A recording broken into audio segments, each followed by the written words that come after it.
My name is Madison Hayes, and I'm 32 years old. What happened at my sister's wedding still makes headlines in our business community. Picture this: 200 guests in a grand ballroom, my mother's hand connecting with my face so hard my diamond earring flew across the marble floor. The reason? I refused to hand over the keys to my $2 million penthouse, right there during the reception speeches. But here's what nobody expected.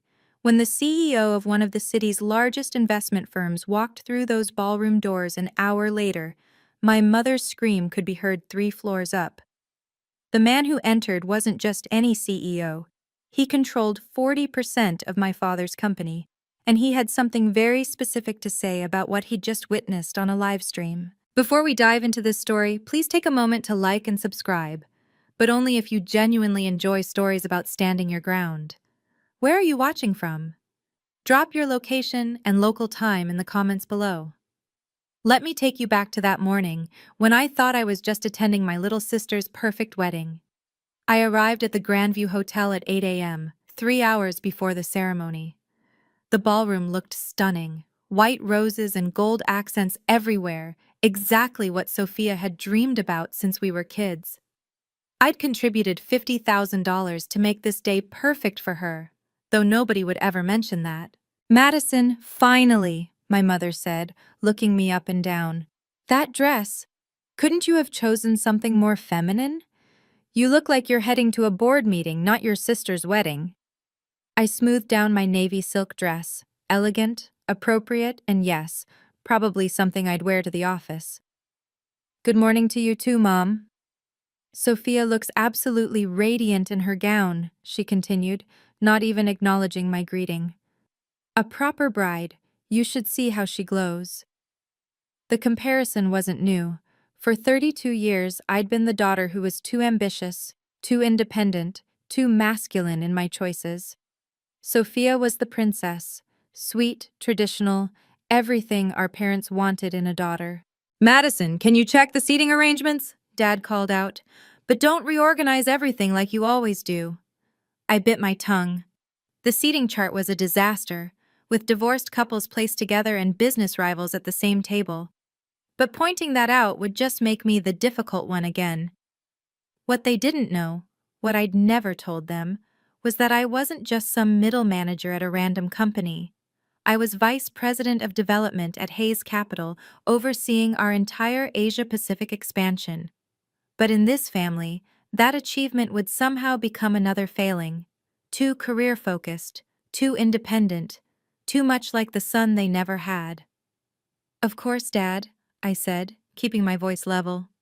"I'll make sure everything's perfect for Sophia." "Family comes first, Madison," Dad said, appearing beside me as I adjusted a crooked centerpiece. "You'll understand that when you have your own family. If you ever settle down, that is." The jab was subtle but clear. At 32, my unmarried status was apparently a bigger failure than any professional success could overcome. "Richard, leave her alone," Aunt Patricia said, though her tone suggested amusement rather than defense. "Not everyone can be as lucky as Sophia, finding true love so young." I focused on the centerpiece, letting their words wash over me. Around us, relatives whispered their own assessments. "Still no ring on Madison's finger?" "All that time in the city, you'd think she'd have met someone." "Poor Carol, at least she has Sophia giving her grandchildren soon." My cousin Derek smirked from across the room. "Hey, Madison, maybe if you spent less time in boardrooms and more time in normal rooms, you'd have a +1 today." The laughter rippled through our relatives. I wanted to tell them about the 3 men I'd dated this year who couldn't handle dating someone more successful than them. I wanted to mention that being single was a choice, not a failure. But what was the point? "She's just very particular," Mom explained to anyone listening. "Always has been. Too picky for her own good." I straightened another centerpiece, my hands steady despite the familiar sting of their dismissal. They had no idea who I really was, and maybe that was for the best. "So, Madison," Aunt Sally chirped during the pre-ceremony mingling, "how's that little apartment of yours in the city? Must be cozy." "It's a penthouse, actually," I corrected quietly. The group around us burst into laughter. Sally wiped tears from her eyes. A penthouse? Oh, Madison, you and your big city dreams. She likes to exaggerate, Sophia chimed in, gliding over in her wedding dress. Last year she said she was buying a Tesla. Can you imagine? I did buy a Tesla. It was parked outside, but I just smiled. Madison's always been ambitious, Mom said, in that tone that made ambition sound like a character flaw.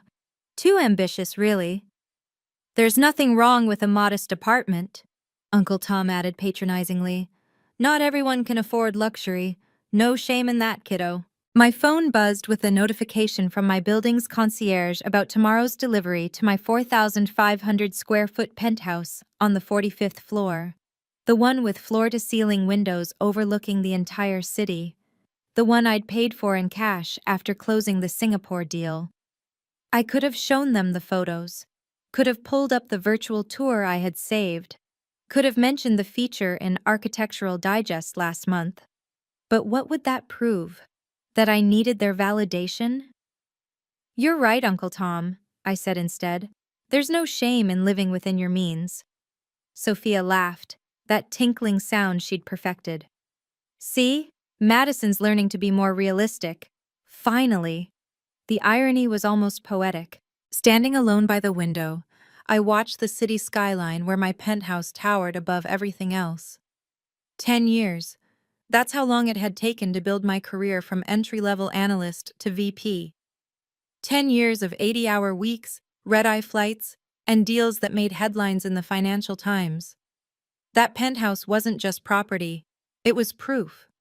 Proof that the girl they dismissed had made it. Proof that I didn't need their approval or their money or their connections. Every square foot was paid for with my own success. If I gave it to Sophia, just handed over the keys like some party favor, what would that make me? The perpetual backup plan? The family ATM who existed only to supplement their golden child's happiness? I thought about the nights I'd fallen asleep at my desk, working on proposals that would eventually net millions for the company. The promotions I'd earned while they were planning Sophia's engagement parties. The respect I commanded in boardrooms across 3 continents. None of that mattered here. To them, I was just Madison. Too masculine, too career-focused, too difficult. And if I gave in now, if I surrendered the one thing that symbolized my independence, I'd be confirming everything they believed about my place in this family. My phone screen lit up with a photo from my assistant. The view from my penthouse this morning, sun rising over the city, golden light flooding through those massive windows. She'd added a caption, "Your sanctuary awaits your return, boss." Sanctuary. That's exactly what it was. The one place where I wasn't someone's disappointing daughter or overshadowed sister, where I was simply Madison Hayes, the woman who'd built something extraordinary entirely on her own. I couldn't give that up, not even for family peace. Our Sophia, I heard Mom telling a group of guests, her voice carrying across the ballroom. She's everything a mother could want, so graceful, so caring. Did you know she volunteers at the Children's Hospital? And now she'll be such a wonderful wife. The guests cooed appropriately. Mom stood there, glowing with pride, listing Sophia's accomplishments, her teaching degree, her perfect engagement, her charity work. Not once did my name cross her lips. I'd transferred $50,000 to their account 3 months ago when Dad mentioned the wedding was getting expensive. I'd used my connections to get Sophia's wedding featured in the city's most prestigious bridal magazine. I'd even arranged for their honeymoon suite upgrade through my hotel points. Invisible. That's what I was. The family ghost who materialized only when they needed something. Such a beautiful family, someone said. You must be so proud of your daughter. Oh, we are, Dad replied, his arm around Mom. Sophia's made us so happy. Daughter, singular, as if they only had one. I turned away, but then I heard it. Dad's voice, lowered but not enough. After the toast, he whispered to Mom, we'll make the announcement about the penthouse. You're sure Madison will agree? Mom whispered back. She won't have a choice. Not in front of everyone. She's too proud to make a scene at her sister's wedding. My blood chilled. They'd planned this. It wasn't a spontaneous gesture of generosity. It was an ambush, designed to corner me using social pressure and familial obligation. Besides, Mom added, what does she need a penthouse for? It's not like she has a family to fill it. The casual cruelty of it knocked the breath from my lungs, but it also crystallized something. I wasn't going to play their game. If you've ever felt invisible in your own family, like your achievements don't matter unless they fit someone else's narrative, type "I see you" in the comments below. I see you, and your success matters, even if they don't acknowledge it. What's coming next is the moment everything changed. When private family dynamics exploded into public humiliation. Don't forget to subscribe and hit the notification bell for more stories about setting boundaries and choosing self-respect over family approval. Also, let me know where you're watching from. I love connecting with people who understand that sometimes the hardest battles are with the people who should support us most. The reception was in full swing when Dad stood up, tapping his champagne glass with a spoon. The band stopped playing. 200 guests turned their attention to him. Before we continue celebrating, he began, his voice booming through the microphone, Carol and I want to give Sophia and Brian something special. My stomach dropped. They were really doing this. As you all know, family means everything to us, Dad continued, smiling at the crowd. And there's nothing we wouldn't do for our children's happiness. Children's, plural. But his eyes were fixed on Sophia. That's why we're thrilled to announce that Madison has graciously agreed to give Sophia her city penthouse as a wedding gift. The room erupted in applause. Sophia pressed her hands to her chest and practiced surprise, though the slight smile playing at her lips told me she'd known all along. Brian wrapped his arm around her, grinning. "Oh my God, Madison," Sophia gushed into her own microphone. "Are you serious? The penthouse?" Every eye in the room turned to me.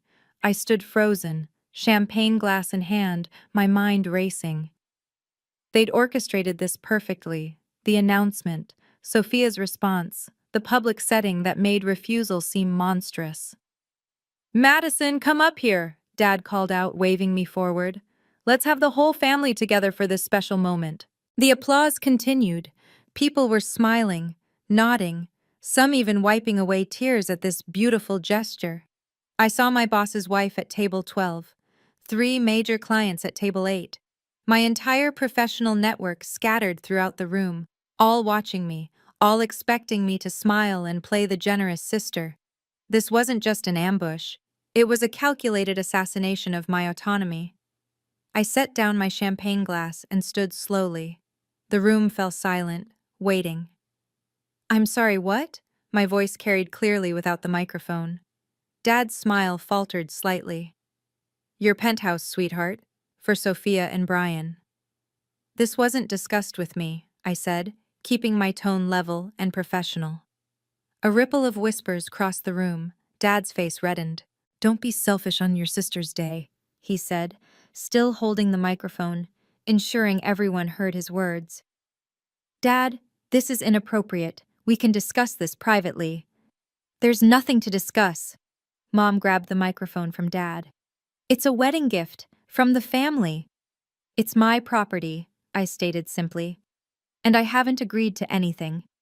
The whispers grew louder. I heard fragments. "How could she? On her sister's wedding day? So selfish." Sophia's eyes welled with perfectly timed tears. "Madison, I thought you'd want me to be happy." "Your happiness doesn't require my home, Sophia." "It's just a property," Dad boomed. "You can buy another one." "Then you buy her one," I replied. Gasps echoed through the ballroom. Someone at table 3 actually clutched their pearls. The wedding photographer kept shooting, his camera clicking rapidly. "Madison, please," Brian interjected, trying to play peacemaker.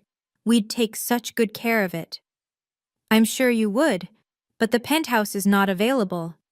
Mom's face had turned an alarming shade of purple. Dad looked like he might have a stroke.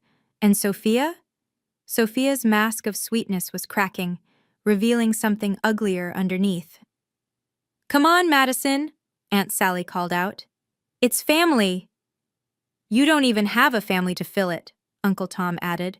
"Sophia needs it more." "She's getting married, starting a life," someone else chimed in. "What do you need all that space for?" The pressure mounted from every direction. Each comment another stone added to the wall they were building around me. "Be reasonable," my cousin Derek shouted. "Stop being so difficult." "It's not like you can't afford another place," Aunt Patricia added, "with your big important job." The sarcasm in her voice was unmistakable. They still didn't believe I was successful. Even now they thought the penthouse was some kind of fluke or exaggeration. "That's generous of you to assume," I said, my voice steady despite the hurricane inside me. "But my financial situation isn't up for public discussion." "Everything's about money with you," Mom spat into the microphone. "Your sister's happiness should matter more than property. If Sophia's happiness depends on taking what's mine, perhaps we should examine that." More gasps. Someone at the back actually booed. The photographer was still shooting, his flash creating a strobe effect across the scene. Through it all, I kept my hands steady at my sides. No trembling, no tears. I'd negotiated with CEOs who ate junior executives for breakfast. I'd stood my ground in boardrooms where millions were at stake. I wasn't going to crumble now, not in front of people who'd diminished me my entire life. "The penthouse is not available," I repeated, each word clear and final. My phone vibrated insistently in my clutch. I pulled it out, needing a moment's distraction from the hostile stares. 3 missed calls from MC and a text that made my pulse quicken. "Saw the livestream, on standby." Livestream? I glanced around and spotted Brian's younger brother, phone propped up on table 6, streaming the entire reception to Facebook Live. The red live indicator blinked mockingly. How many people were watching this disaster unfold in real time? Another text from MC. "Your call, say the word." Marcus Chen. My mentor, my boss, and coincidentally, the man who owned 40% of my father's company, though Dad had no idea his silent partner and his daughter's CEO were the same person. We'd kept that information compartmentalized for exactly this kind of situation.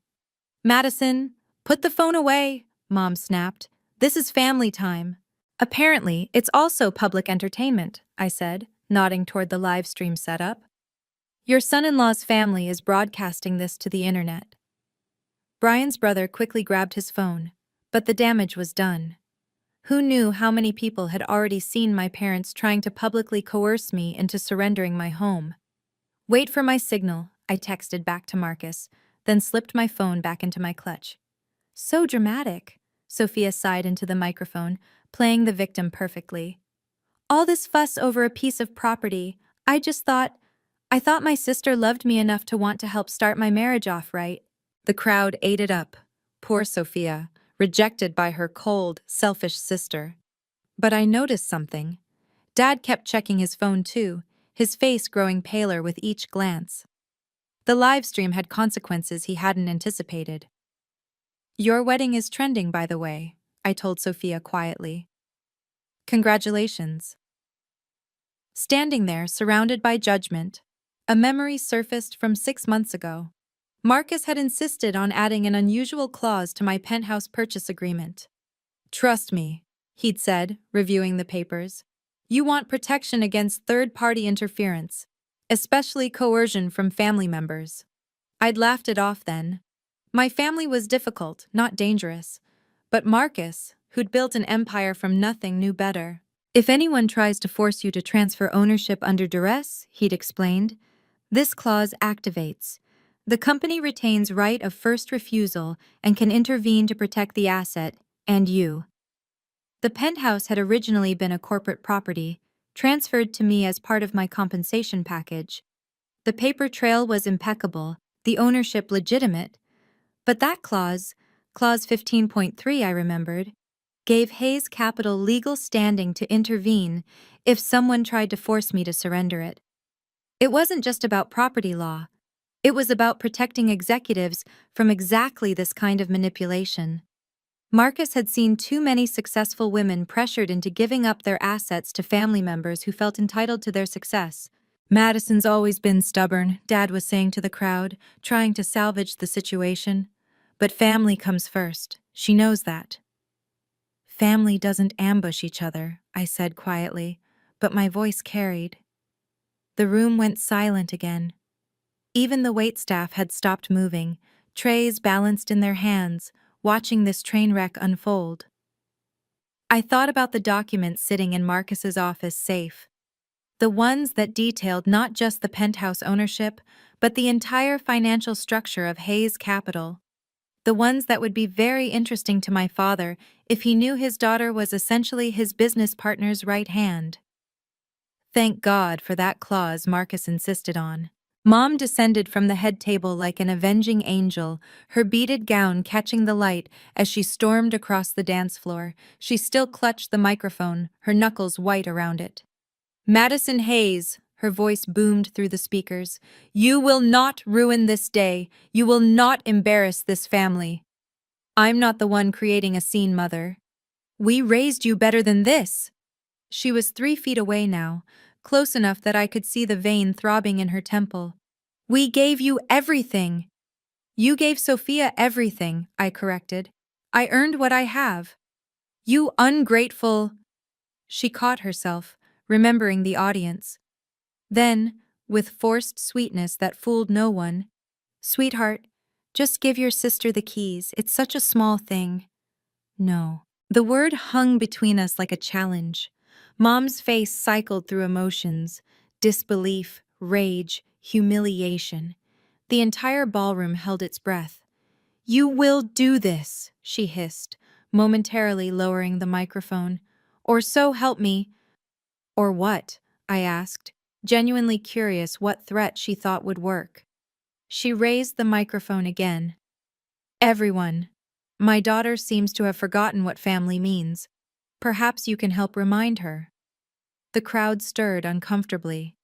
Some people called out support for Sophia, but others had gone quiet, sensing this had crossed a line.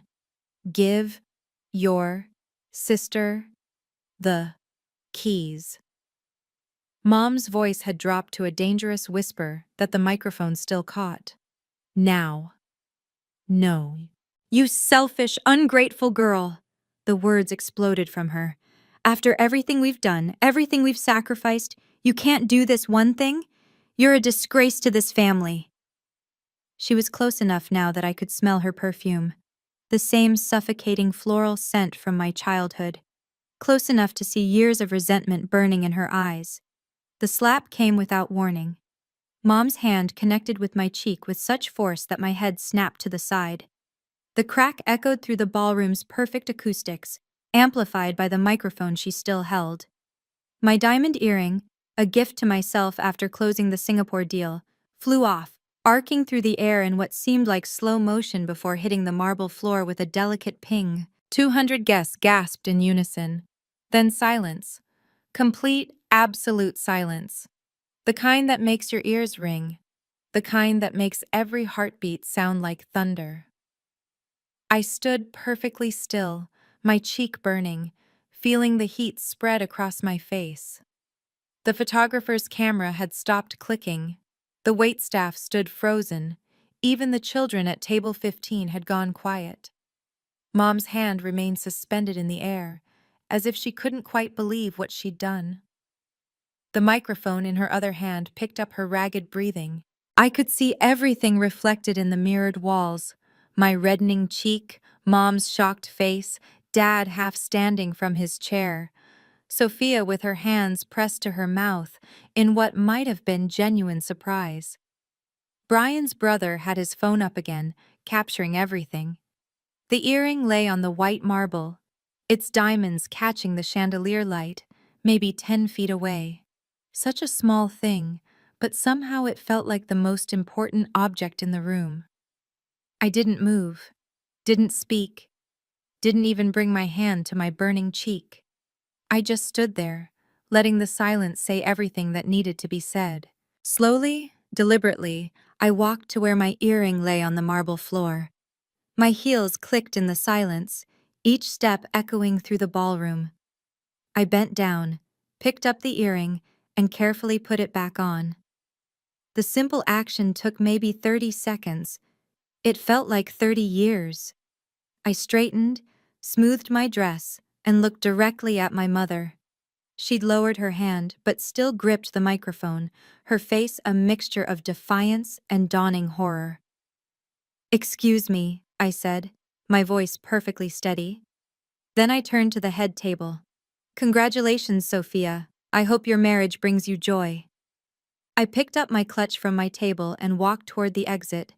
Not rushing, not running, just walking with the same measured pace I used when leaving board meetings.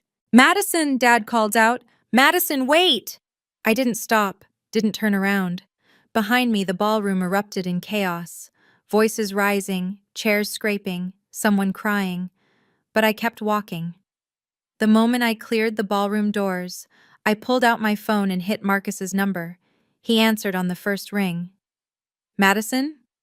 "Green light," I said simply. "Understood. How long do I have?" "Give me 45 minutes to get home." "Are you okay?" I touched my still burning cheek. "Execute the contingency, Marcus. Already mobilizing the legal team." "Madison, yes, now." "I meant, are you hurt?" "Nothing that won't heal," I said, entering the elevator.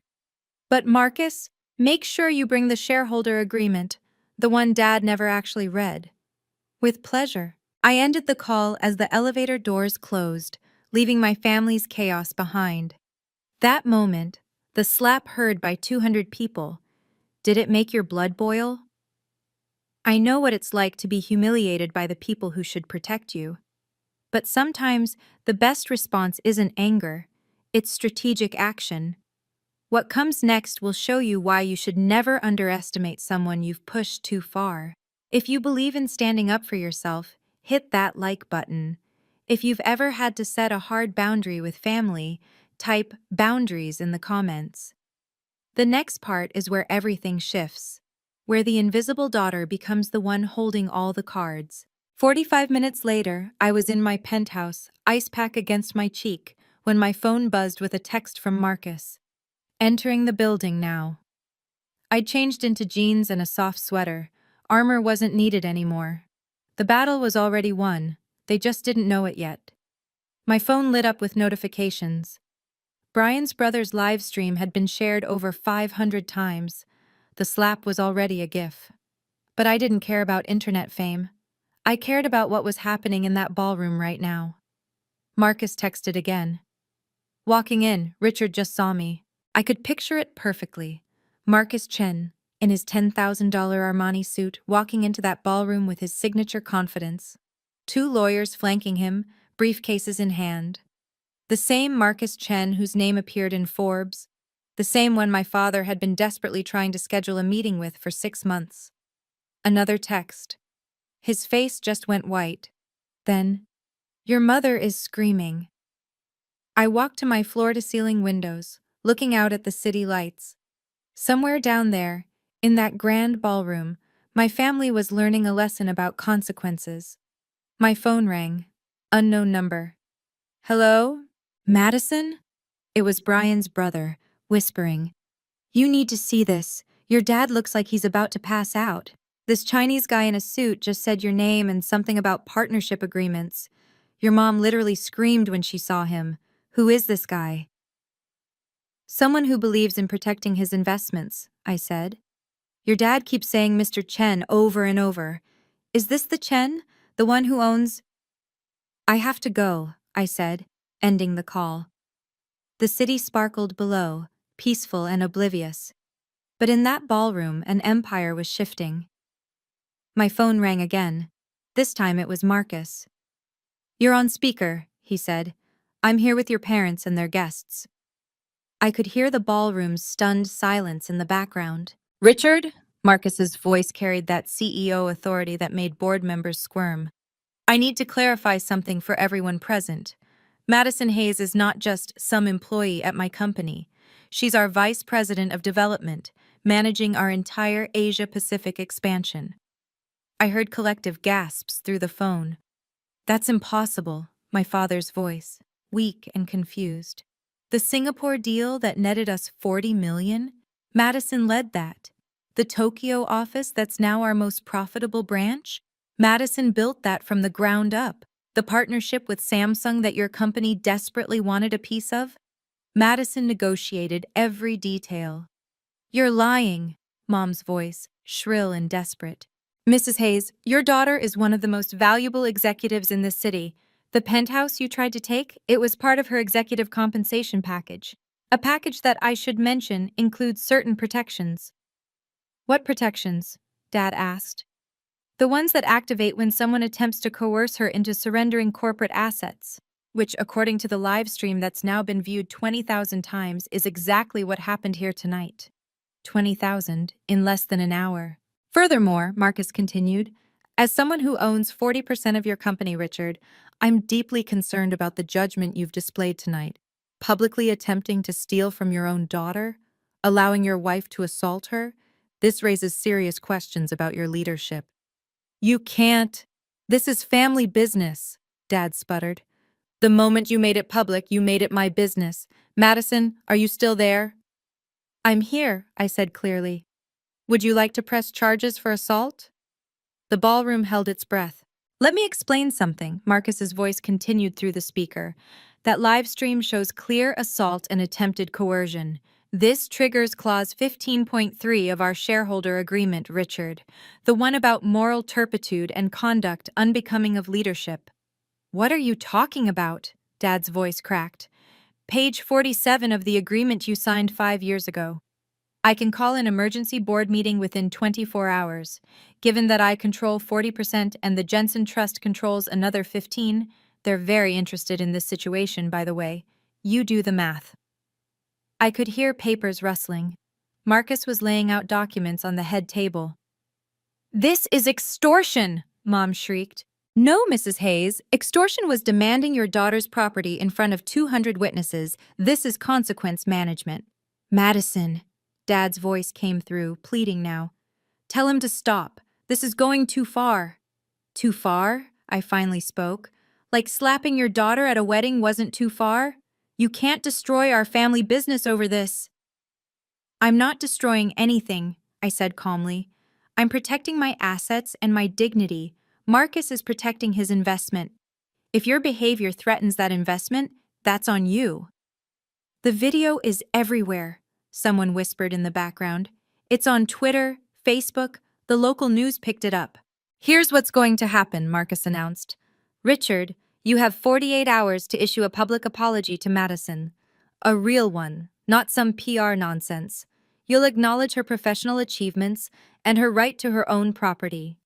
Carol, you'll do the same, and you'll stay away from Madison permanently. Or what? Mom demanded. Or I exercise my options as a major shareholder. Your company needs my capital for the expansion project. Without it, you're looking at bankruptcy within 6 months. This is my daughter's wedding! Mom's voice had reached hysteria. You can't do this here! You're right, Marcus said smoothly. This isn't the time or place, which is why I'm giving you 48 hours to make this right. Madison's penthouse remains hers, untouched, uncontested. Any attempt to manipulate, guilt, or coerce her will result in immediate legal action. She's our daughter, Dad protested. Then treat her like one, Marcus shot back. Not like an ATM or a resource to be pillaged for your favorite child. I heard Sophia sob dramatically. This is supposed to be my special day. It still is, Marcus replied. I'm leaving now. But these documents stay with you, Richard. Read them, understand them, and remember, Madison isn't alone. She has the full weight of Hayes Capital behind her. Madison, Sophia's voice came through, trembling with tears. How could you do this to me? I didn't do anything to you, Sophia. I simply refused to give you my home. Everything else, the public announcement, the pressure, the slap, that was Mom and Dad's choice. But the penthouse is mine, bought with my money, earned through my work. If you want a penthouse, I suggest you earn one. You're so cruel. No, I'm just done being your family's sacrifice. I heard movement, chairs scraping, people murmuring. Then Marcus's voice, closer to the phone now. Madison, the papers are served. Your parents know their options. The ball is in their court. Thank you, Marcus. I'm sorry it came to this. So am I. The wedding photographer got everything, by the way. He's already sent us the high-resolution shots just in case we need them for legal purposes. Dad's groan was audible through the phone. 48 hours, Richard, Marcus said one final time. Public apology or I call the board. Madison, I'll see you Monday. The line went dead. I stood in my penthouse, looking out at the city, finally able to breathe. My cheek still stung, but something else had lifted. 32 years of weight I hadn't realized I'd been carrying. Within 2 hours, my phone was exploding with messages. The video had gone beyond viral. It was everywhere. Entitled Parents Demand Daughter's $2 penthouse at wedding was trending on 3 platforms. Sophia called 15 times. I didn't answer. Mom texted, "You've ruined everything. Your sister's wedding is destroyed. Guests are leaving. Are you happy now?" Dad's message was different.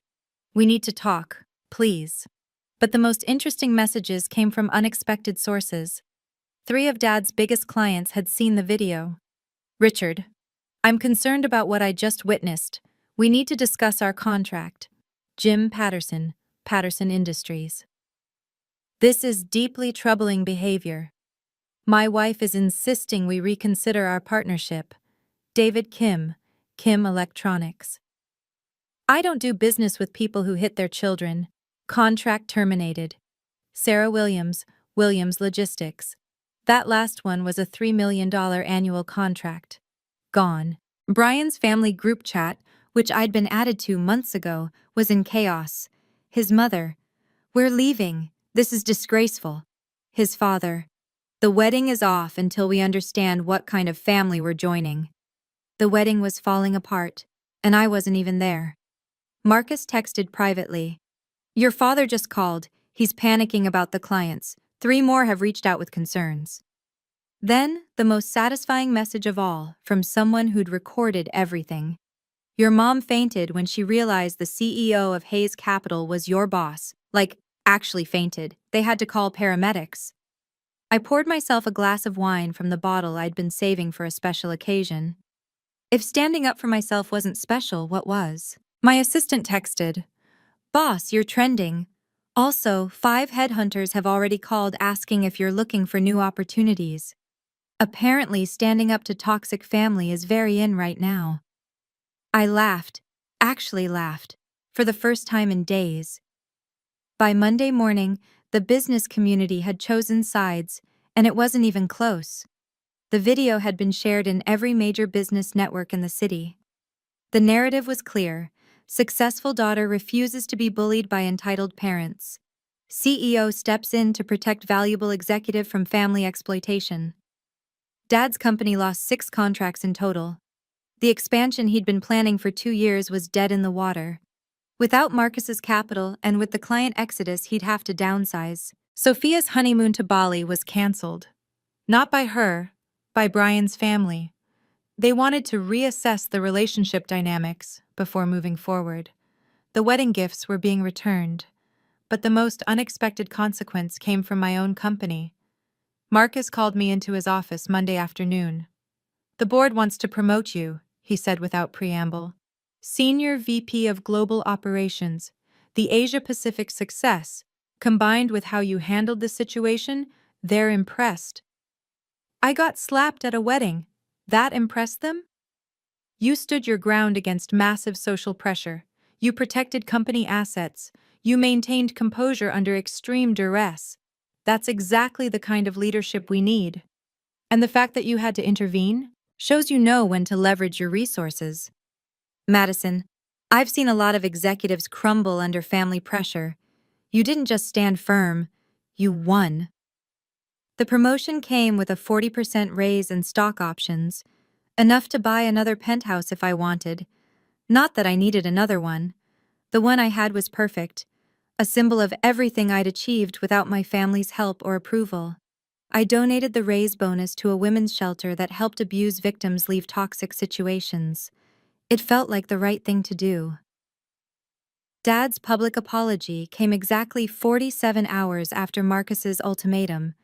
It was stiff, clearly written by lawyers, but it did the job. I apologized to my daughter Madison for my inappropriate behavior at the recent family event. I acknowledge her professional achievements and her right to her own property. This matter is now closed. Mom refused to apologize. She went on a social media rant instead, calling me ungrateful, selfish, and corrupted by corporate culture. The rant was screenshot and shared thousands of times, usually with comments like, "I see where the problem started," and "narcissist mother spotted." Sophia texted me a week later. "You ruined my life. Brian's family is making us go to counseling before they'll agree to the marriage. They think my family is toxic." "They're not wrong," I replied. "I hate you." I know.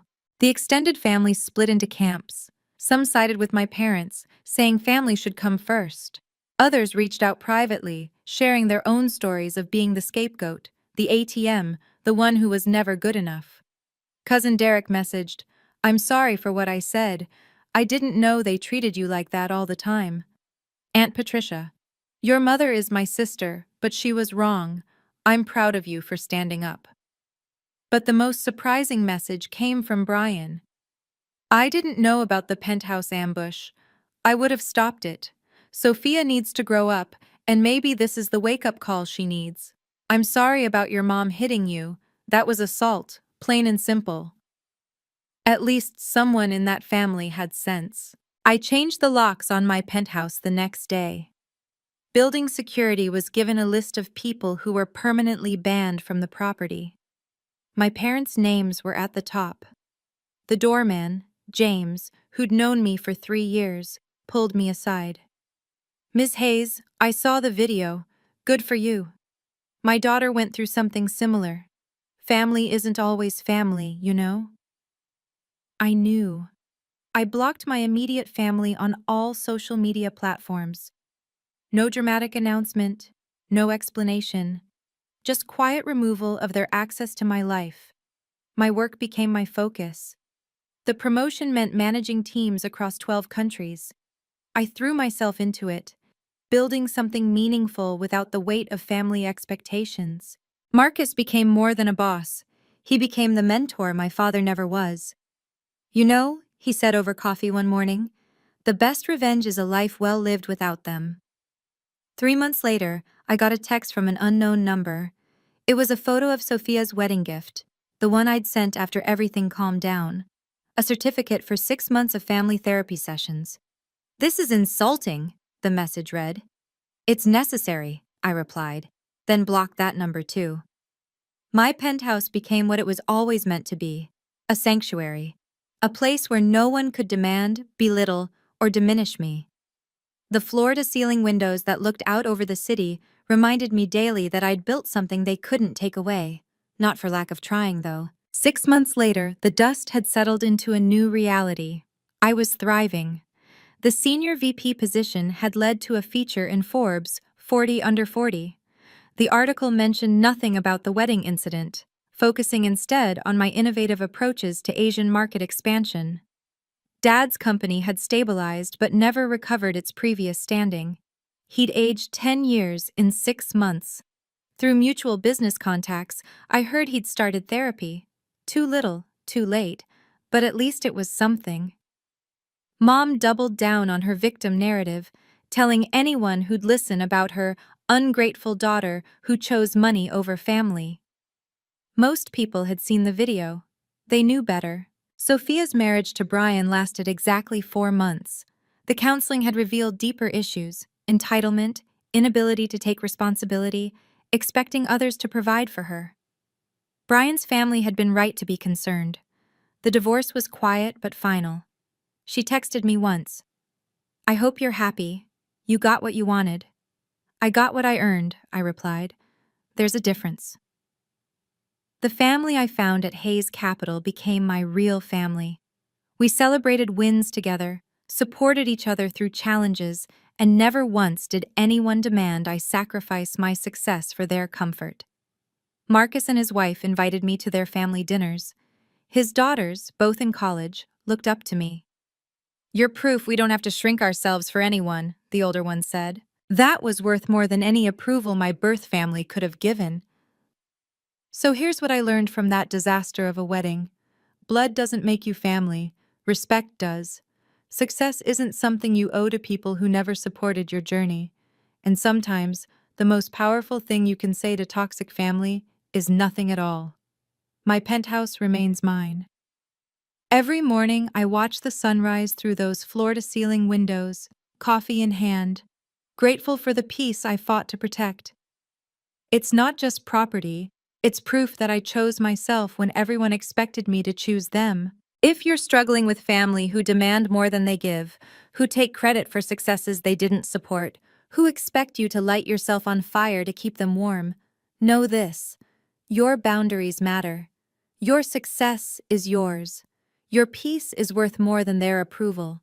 You don't owe anyone your hard-earned achievements just because you share DNA. You don't have to accept disrespect in the name of family harmony. And you certainly don't have to tolerate abuse, whether it's physical like that slap or emotional like years of being treated as less than. The price of my freedom was high. I lost my birth family. But what I gained was worth it. Self-respect, genuine relationships, and a life built on my terms. Your story might be different, but the principle remains. You deserve to be celebrated, not tolerated. Choose people who choose you, not just when they need something, but always. What boundaries do you need to set today? Thank you for listening to my story. If you've ever had to choose between family approval and self-respect, you're not alone. Comment "Boundaries matter" if you believe in protecting yourself from toxic family dynamics. Share this story with someone who needs to hear that it's okay to choose yourself. Subscribe and hit the notification bell for more stories about setting healthy boundaries and building chosen families. I'd love to know, are you Team Madison for standing my ground, or do you think family should always come first? Let me know in the comments. Remember, your peace is non-negotiable.